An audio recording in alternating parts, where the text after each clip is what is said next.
landing on an aircraft carrier can be quite hard, but I'm gonna show you how to do it. This is not like the right way or anything. I'm just gonna explain how it works. So it's not like professionally done by me. Normally you call like, I think you call a ball and things like that. I don't really know and I don't really care. I'm just showing you how to land. If you want to do it like professionally, I think there are other tutorials, maybe from DCS, something like that. So you want to get to about 800, 1000 feet. Don't go too high, because you will gain too much speed when you're lower then. And you can open the nav map and look for these guidance lines. Once approaching, put down your landing gear and the arrestor hook, and also your flaps to 2. And then you actually want to fly a bit right, because the carrier is moving this way, the landing way is that way, so the landing way is basically moving a bit to the right over time. You want to, just a minimal amount, you want to fly to the right. And then you want to lower your speed so that your angle of attack, this is the number of the alpha symbol, basically the amount of degrees from your nose to your velocity vector, aka the meatball. You want an attack, angle of attack of about 8 degrees. So it's lower, like that. And then there's this light, also this icon in the HUD. It shows you we're now too low, so we're gonna raise a bit. Like that, and now we can touch down. You wanna place your velocity vector on the rest. So yeah, that was a bad landing now. We made it anyways. I'm gonna do it once again to show you how to probably do it. Alright, so once more. Lower your flaps, your landing gear, the hook. Lower your altitude to about 1000 feet, 800, something like that. Don't go too high.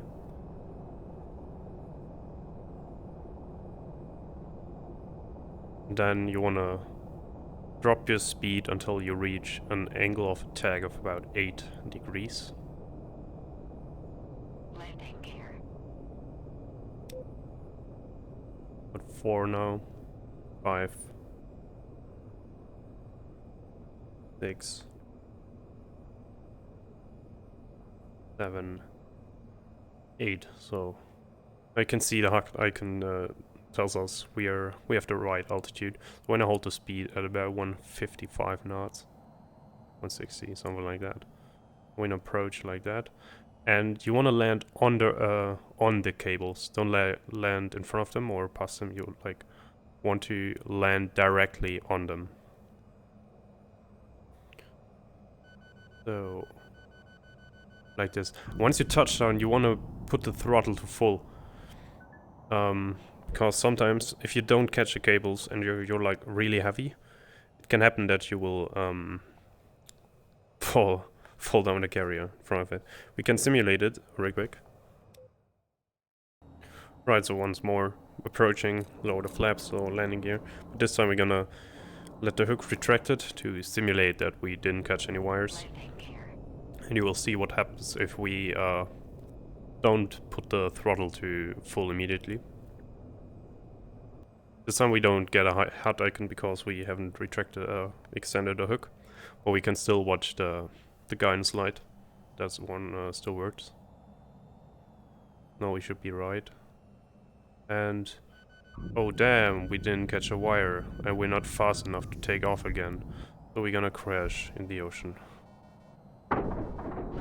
So that's why you wanna, once you land, you wanna put full throttle, even though you haven't. Even though you are completely stopped and catched some wires. Though actually in VTOL VR it's not that bad. Like, even if you lose all wires and you forgot to put the throttle down, what I as well forget most times, you can still take off. It's no problem in VTOL VR. I can show you again.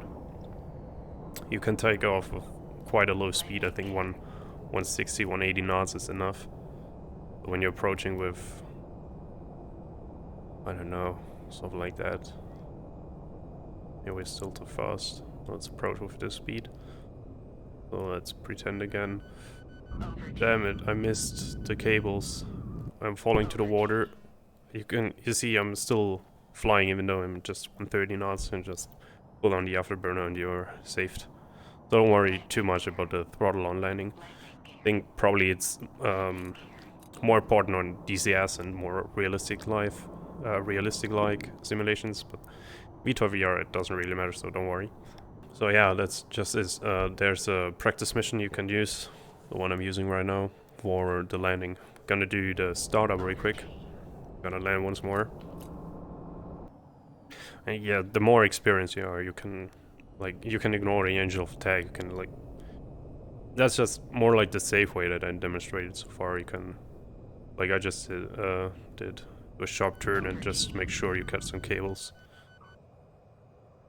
It's not the best landing, but it works, and that's what counts.